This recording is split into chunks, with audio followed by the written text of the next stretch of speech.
Good. Joe, just ask for your immediate response to the defeat, and afterwards, if you could, just give us a bit of an update on injuries and Jack Conan's situation. Yeah, I think I'd like to first of all congratulate the Japanese for the energy, intensity, the skill they brought to the game tonight. They are a big team and they play big, and they were very difficult to contain. I felt we probably controlled the first quarter reasonably well. To go 12-3 up, 2 tries scored, it's probably exactly what we'd asked for. But the longer the game went, the more oxygen they got from penalties and from the skill that they showed. And you've got to commend them for that. It's not the first time we've seen them do it. It's not a surprise to us that they were incredibly tough to beat. And the quality even of Michael Leach coming off the bench, I thought he really added value as well when he came on. Utamura and Lafayette, I thought they got a bit of an armchair ride. We got penalised for a few offsides, and then we became hesitant. And once we became hesitant, we couldn't really put the same pressure on them as they were putting on us, and they got a real roll on. So that's a tough defeat for us to take, but I think the strength of the team will be how they respond and how they rebound from this. A 6-day turnaround into this game was a little bit tough, and we've got a 5-day turnaround now into the Russian game in Kobe on Thursday, so that will be another challenge for us. From an injury perspective, I think Rob Carney, I just spoke to him in the corridor. He's got a decent shiner, but he's feeling okay now. He failed his HIA as far as I know, so he will, if he doesn't pass his HIA 2 and HIA 3, he will be a confirmed concussion, and that will rule him out of the Russian game. Jack Conan, unfortunately Jack Conan has a fracture in his foot, and he will return home to Ireland tomorrow.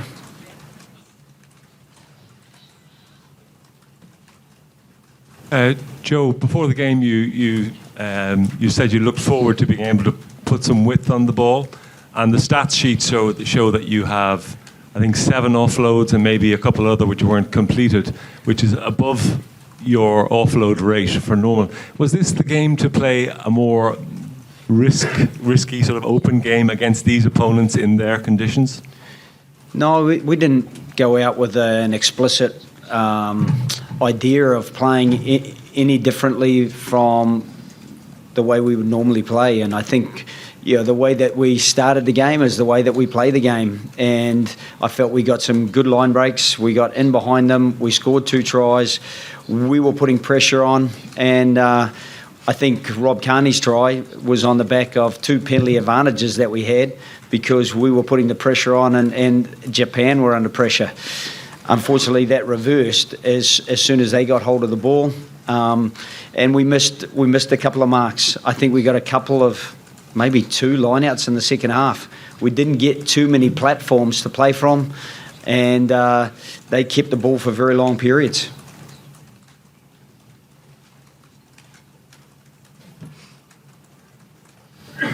フリーランスの向井と言います。キャプテンにお伺いします。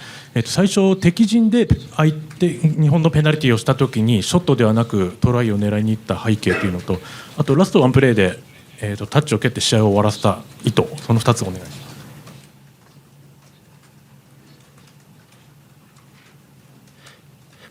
す。Yeah, look, I think it's something that we've done for a number of years now.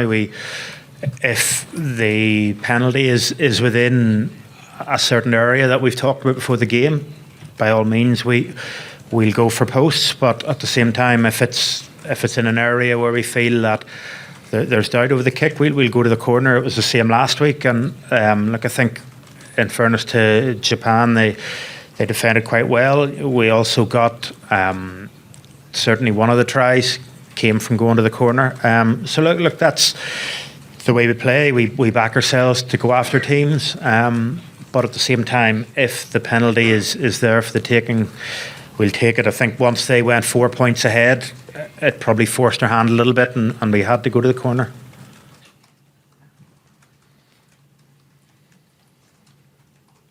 Joe, just on the final play, were you happy with the decision to get the ball off the pitch? And do you think that the bonus point obviously could be very important?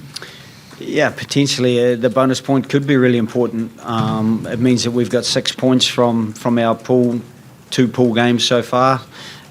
Japan have got 9, and then Samoa have got 5. So they're the ones who've got points so far.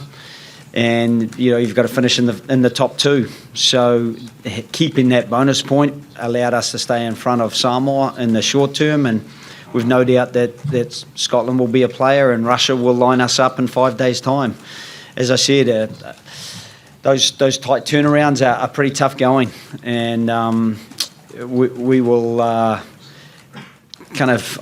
suppose, have to chase a little bit now, because we want to stay in with a chance of topping the pool. Certainly, we've got to get in the top 2.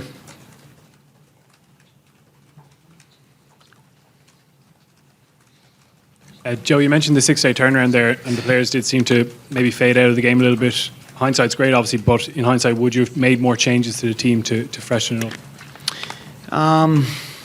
Yeah, it's hard to say. I think that the players like CJ and James Ryan, they were still delivering at the end. I think we tried to have a very easy start of the week. We had a light training on Tuesday. Our only real full training was on Thursday, so those players felt really well recovered. And because we had a few changes in the back line, we wanted to keep a little bit of continuity up front, and that was the decision you make. I think hindsight is always an advantage, but I'm not sure we would have done it too differently.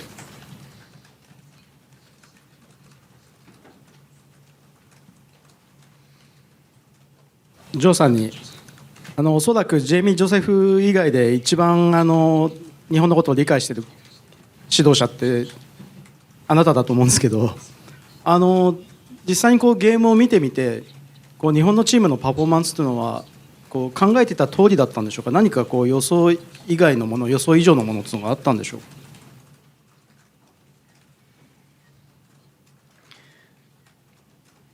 No, I don't think the Japanese performance exceeded my expectation, unfortunately. We expected them to be as good as they were. We knew that they were going to be incredibly tough, and so it proved.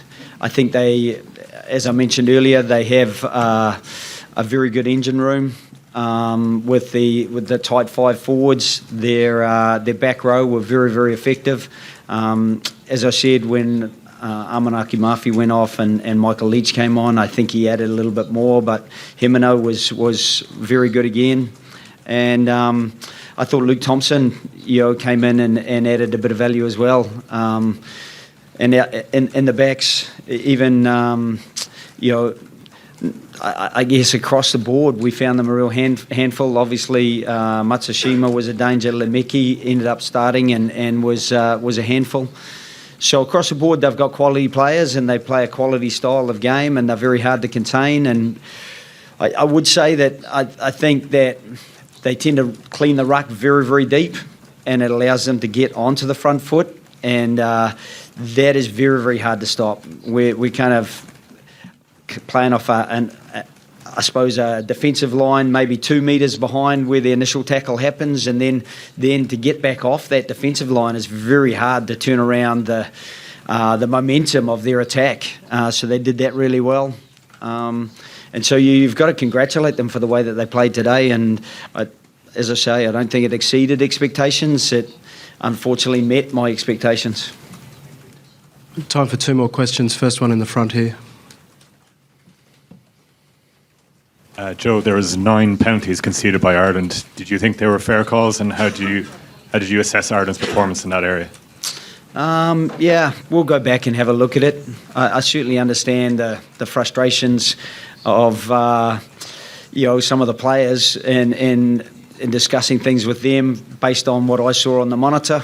And it's not too dissimilar from the last time we had this referee. So we'll go back.